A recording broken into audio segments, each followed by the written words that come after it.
बाळ असं वारलं होतं ना, तर जेव्हा पण मी सोनोग्राफी करायला जाईन ना, तेव्हा असं म्हणजे तिथं गेलं ना, असं भीती वाटते मला, अक्षरशः माझ्या डोळ्यात असं पाणी येतं. असं जवळ धडधड धडधड आवाज ऐकत नाही ना, तोवर असं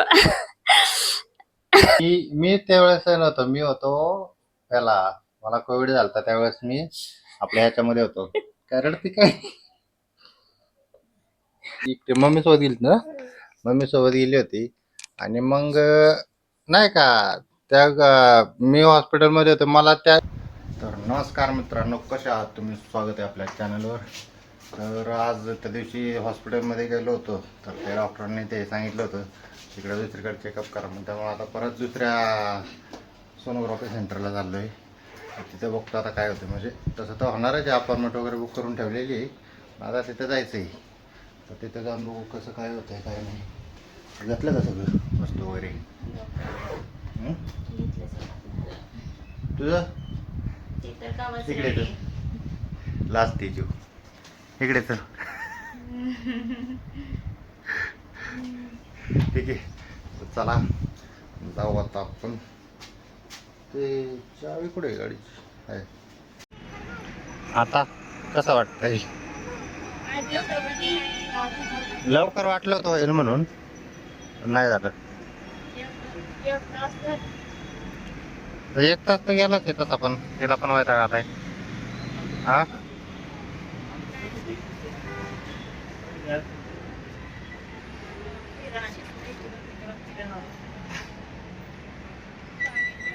मला वैताग आलाय, मी मुस्लिम आता.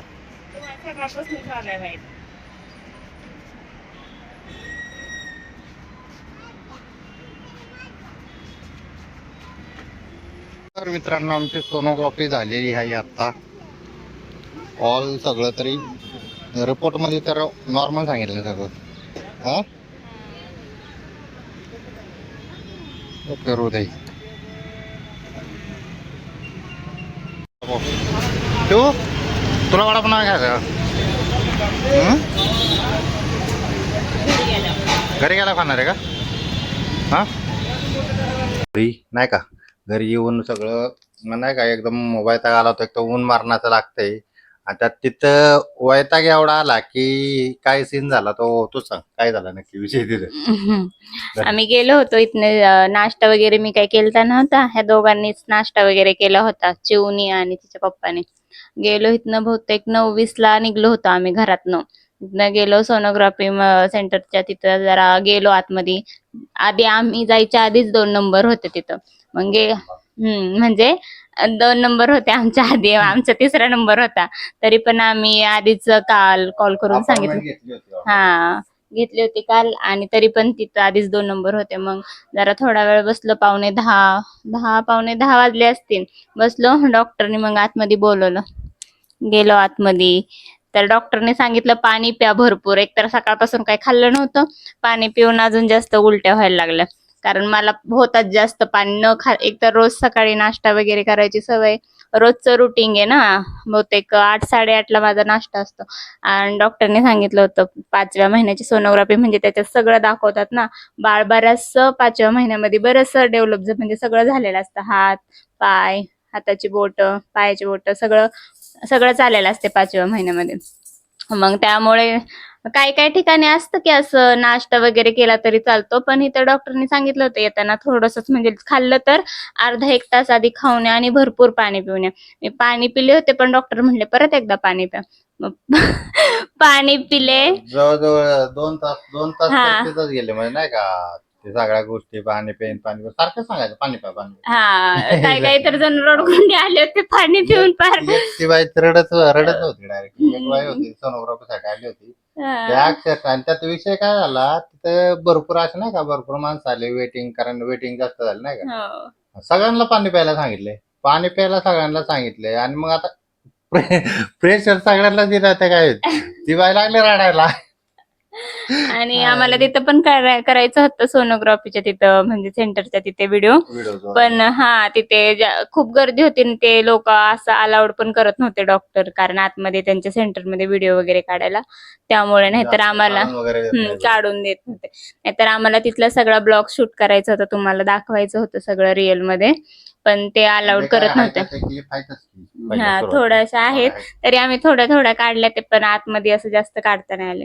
मग पाणी वगैरे पिले, थोडस चाललंय. कमीत कमी मी छोटी एक बॉटल असते ना ती पाण्याची 10 रुपयावाली ती अख्खी बॉटल पिली होते. अख्खी ना मोठी घेतली होती. माझी बॉटल होती ती स्टीलची. ते पण मोठे पण घेतले. त्यातलं पाणी बरचसं मी पिले होते आणि नंतर परत एक मोठी बॉटल घेतली, त्यातलं पण अर्ध पिले होते. जेवढं पाणी पिले मग आतमध्ये गेले. तरी पण भीती वाटत होती, कारण एकतर ही म्हणजे ह्या सोनोग्राफी मध्ये बाळ कसं आहे, व्यवस्थित आहे की नाही, काय प्रॉब्लेम आहेत का. 5व्या महिन्याच्या सोनोग्राफी मध्ये लक्षात घ्या, 5व्या महिन्याची जी सोनोग्राफी असते त्याच्यामध्ये ओव्हरऑल बेबी कसा डेव्हलप झालाय, कसे त्याचे ऑर्गन वगैरे कसे तयार झाले, हातपाय वगैरे या सगळ्या गोष्टी 5व्या महिन्याच्या सोनोग्राफी मध्ये घालतात. असं म्हणजे मी डॉक्टर नाहीये, मला ह्यांनी सांगितलं, डॉक्टरने सांगितलं. आम्ही जिथं जातो ट्रीटमेंटसाठी ते डॉक्टर म्हणले 5व्या महिन्यामध्ये बरचसं म्हणजे दिसतंय सगळं, त्यामुळं या सोनोग्राफीच म्हणजे महत्वाची म्हटलं तर हीच आहे सोनोग्राफी, कारण ह्याच्यातच बरचसं सगळं आलेलं असते. काही इश्यू असतील तर ह्याच्यातच असतात, बाकीच्या पुढच्या पण नसतात. 3 महिन्याच्या सोनोग्राफी मध्ये पण नसतं. गेल्या वेळेस आम्ही 3 महिन्याची सोनोग्राफी केली, त्याच्यात म्हणजे लवकरच झालं होतं, गडबडीत. म्हणजे लवकर आम्हाला एक्साइटमेंट होती, आम्हाला 1 हप्ता नंतर सांगितलं होतं ना, एक्साइटमेंट होती आम्हाला, मग आम्ही पटकन गेलो होतो, त्यामुळे लवकर झाली. पण ही वेळेसची झाली एकदम बरोबर 19 वीकची आहे, 19 आठवड्याची सोनोग्राफी. एक दिवस कमी नाही, एक दिवस जास्त नाही, बरोबर आहे. आणि बाळाचं वेट पण बरोबर आहे, 250 ग्रॅम, म्हणजे 250 असतंय ना, 250 240 ते 270 ग्रॅमच्या आसपास वजन असतं. तर ते मग काय 256 असं 266 असं काहीतरी वजन आहे. बाळाचं वजन पण छान आहे. म्हणजे भीती वाटत होती मला, एक तर पहिलं माझं बाळ असं वारलं होतं ना, तर जेव्हा पण मी सोनोग्राफी करायला जाईन ना, तेव्हा असं म्हणजे तिथं गेलं ना, असं भीती वाटते मला, अक्षरशः माझ्या डोळ्यात असं पाणी येतं. असं जवळ धडधड धडधड आवाज ऐकत नाही ना, तोवर असं तो सीन वेगळा. म्हणजे ते आमच्या लॉकडाऊनच्या वेळेसचा सीन होता तो म्हणजे मी त्यावेळेस नव्हतो, मी होतो त्याला, मला कोविड झालता त्यावेळेस मी आपल्या ह्याच्यामध्ये होतो. काय रडती काय, हे बघा इकडे त्यावेळेस मग अरे बस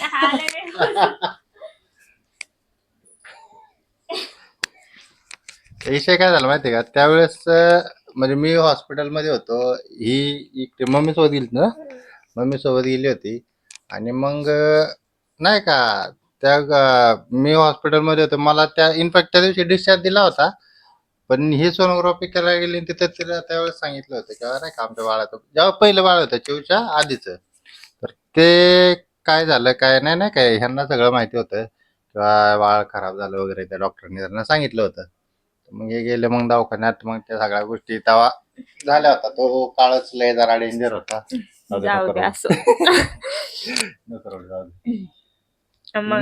इमोशनली झाली जरा एवढं लगेच रडा गेलं. ठीक आहे, तर असा विषय झाला नाही का. मग सोनोग्राफी वगैरे केली आणि मग डॉक्टरांकडे गेलो, कारण एक तर ऊन झाले, ऊन मारण्याचं लागत आहे.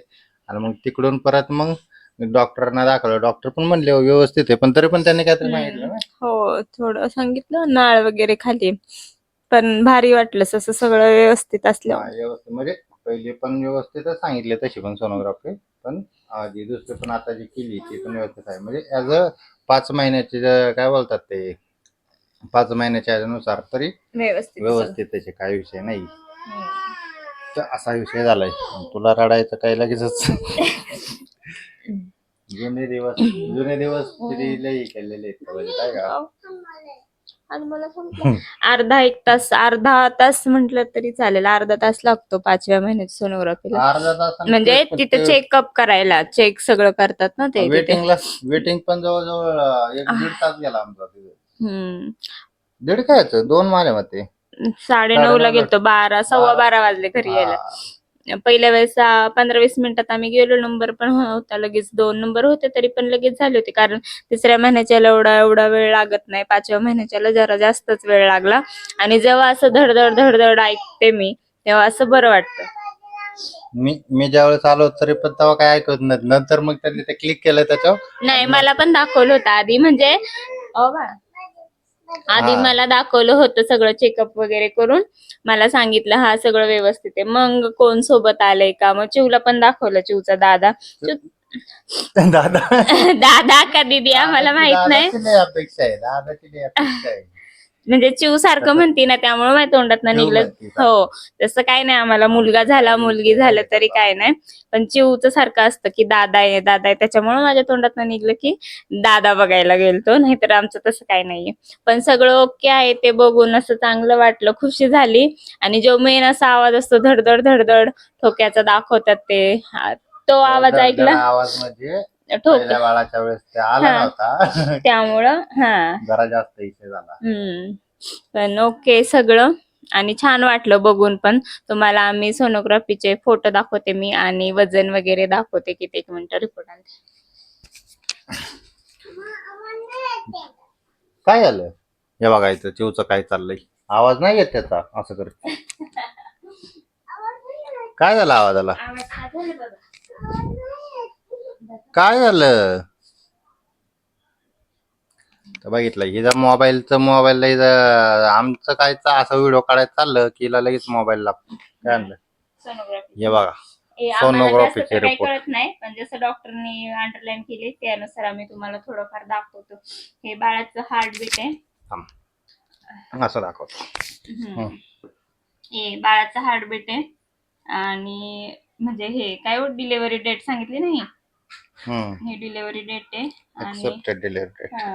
अजून किती ह्याच आहे ते वजन वगैरे, वजन वजन सांगितलंय, किती हप्त्याचं झालं ते सांगितलंय, नाही का. वजन इकडे वाटतं. बाकी ते सगळं बॉडी पार्ट व्यवस्थित आहे, ते सगळं गोष्टी सांगितलं. बॉडी पार्ट आणि ते काय नाळ आहे वाटतं थोडीशी खाली इश्यू आहे. तसं काय आज एवढं बरोबर म्हणजे बघा, हे बघायचं दिसतं कुठे गेलं, 19 वीक 0 डे 19 वीकचं झालंय म्हणजे ते. आणि हे पूर्णपणे नाही का, म्हणजे 5व्या महिन्याच्या तर व्यवस्थित क्लिअर झालेला आहे विषय, तर नाही का. तर प्रत्येकाने मेन विषय व्हिडिओला लाईक करा, चॅनलला सबस्क्राईब करा, आणखी कोणाला पाठवायचं असेल तर ते पाठवा. हो शेअर करा. आमचे व्हिडिओ कसं वाटतं ते, आणि ब्लॉग लास्ट पर्यंत बघा आमचा, कारण तिथे जमलं नाही त्यामुळे आम्ही घरी काढले नाही, तर तुम्हाला तिथे दाखवून जमलं नाही म्हणजे जमलं त्याचं कारण सांगतो. कुठं ना कुठं अजूनही मला पण तेवढा कॉन्फिडन्स चाललेला नाहीये, 4 चौघात जाऊन मोबाईल वगैरे असं वगैरे धरून hello guys welcome to my channel अशा गोष्टी करायच्या अजून पण सवय लागलेली नाहीये. ठीक आहे, त्याच्यामुळं कुठं ना कुठं हे होते. आणि ते अलाउड पण करत नव्हते ना आतमध्ये सेंटरला. डॉक्टर सारिक आहे ना, आता कुणाच्या ते डायरेक्ट स्क्रीनचं रेकॉर्डिंग वगैरे कसं करणार, अशा गोष्टी होत्या ते, नाही का. तर कसा वाटतं व्हिडिओ नक्की सांगा, कमेंट करा, आणि तुमचे काय बोलतात ते प्रश्न असतील ते कमेंट सेक्शन मध्ये विचारा. दुसरी गोष्ट म्हणजे आणखी तुम्हाला काय सजेशन द्यायचे असतील व्हिडिओज वगैरेसाठी तर ते पण सांगा. तर भेटूया आपण पुढच्या व्हिडिओ.